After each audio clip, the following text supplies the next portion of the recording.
গাজায় ফিলিস্তিনিদের বিরুদ্ধে ইসরায়েল যে আগ্রাসন চালাচ্ছে তাতে বন্ধের দাবিতে স্পেনের মাদ্রিদে একটি বিশ্ববিদ্যালয়ে এমন অবস্থান কিছু শিক্ষার্থীর তাঁবু বসিয়ে বেশ কিছুদিন ধরে নানা কর্মসূচি চালাচ্ছেন তারা। এর মধ্যেই তাদের জন্য সুখবর নিয়ে এলেন স্প্যানিশ প্রধানমন্ত্রী পেদ্রো সানচেজ। ফিলিস্তিনকে আনুষ্ঠানিক স্বাধীন রাষ্ট্রের সিদ্ধান্তের কথা নিজেই জানিয়েছেন তিনি।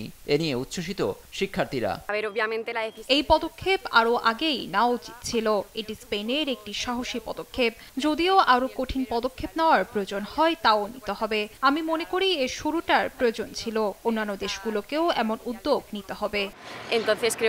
এর আগে মঙ্গলবার সকালে ফিলিস্তিনকে স্বাধীন রাষ্ট্র হিসেবে স্বীকৃতি দেওয়ার সিদ্ধান্তের ঘোষণা জানান প্রধানমন্ত্রী পেদ্রো সানচেজ। ভাষণে প্রধানমন্ত্রী বলেন, মধ্যপ্রাচ্যে শান্তির প্রতিষ্ঠার জন্য ফিলিস্তিন রাষ্ট্র গঠনের কোনো বিকল্প নেই।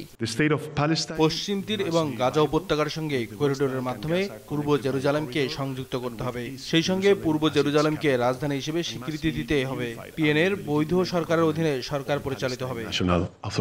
স্পেনের সঙ্গে এক হয়েছে আয়ারল্যান্ড এবং নরওয়ে। তবে ইসরায়েলের পররাষ্ট্রমন্ত্রী নরওয়ে, আয়ারল্যান্ড ও স্পেনের সিদ্ধান্তের বিরোধিতা করে রাষ্ট্রদূত প্রত্যাহারের ঘোষণা দিয়েছেন।